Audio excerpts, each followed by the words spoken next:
What is going on YouTube? My name is Matt and I'm back again today with another medical sales video. In this video, I wanted to discuss the differences in sales conversations between physicians depending on what you sell.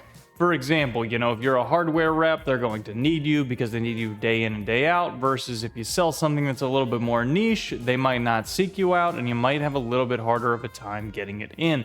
So I wanted to talk about these, wanted to relay them to, what you are doing in your sales cycle, and I wanted to give you tips for how to sell with each of them.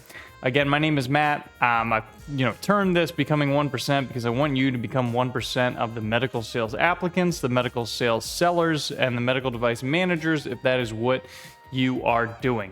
I have about 3 years experience, so I'm not a veteran by any means, but I have been fairly successful in what I've done so far. So I want to share just, my experiences with you. So without further ado, we're going to get right into it. Okay.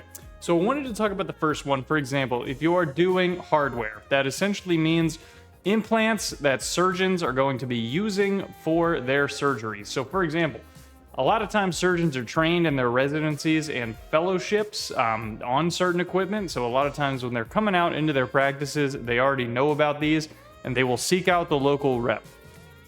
So for example, if you're a hardware implant rep, this can be incredible for you because it could essentially mean that, you pretty much have a doctor that you don't have to work too hard to sell on because he already has has the skill set on what you are selling. So you pretty much just need to give him good service and show him the ropes in the new territory.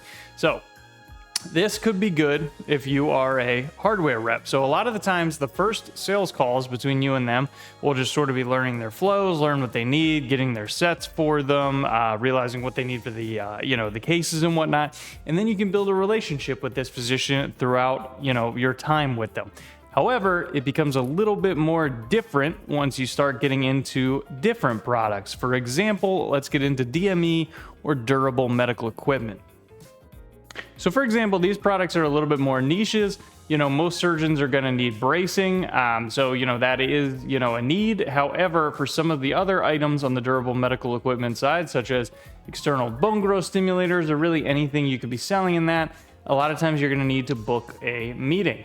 So for these, I've had a lot of success with going to the front desk to try and, book meetings, book lunches, those kind of things.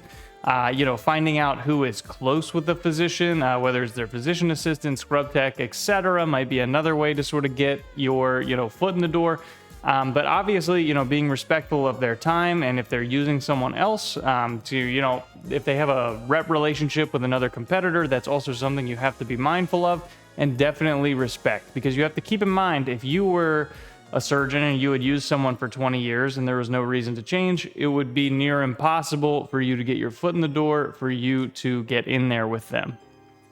But the interesting thing is, when you do get your foot in the door and get in there with them, it can be great. It can be amazing.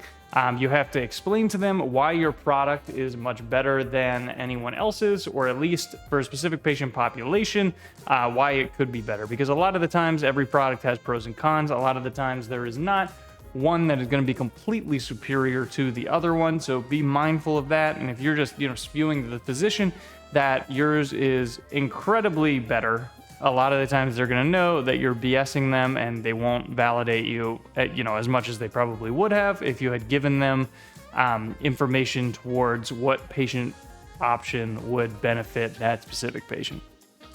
And now here's another one that I wanted to talk about. I wanted to talk about briefly, selling very commodity items, for example, like pens, Band-Aids, those kind of things of selling them to the hospital system that a lot of the times the physicians are not going to care about in the slightest. So if you want to do these kind of items or these commodity items, it's going to mostly be driven from a pricing standpoint and what you can get in with the hospital. So, obviously, I'm sure, I don't want to misspeak, but I'm sure Band-Aids aren't going to be that different as far as clinical data goes. So I think a lot of the times, if you're selling this kind of item, make sure you can get in with anyone in the hospital who does pricing. Try and beat it if you can. Try and offer other deals. This is where, when you structure that deal to that hospital system, it's going to come really, really in handy to get them off of something that they've been doing for a long time. And, with saying that, that's the last thing that I had for you for today for sort of, tailoring these conversations with these physicians. If you want me to be your sales coach, I am, throwing a program out there on Fiverr. You can message me on LinkedIn if you want more details for that, where I can offer you individualized coaching to either try and break in or get your sales skills up if you're already in a medical device field. So feel free to hit me up, at any time. I'll be around. Again, thanks, guys. Bye.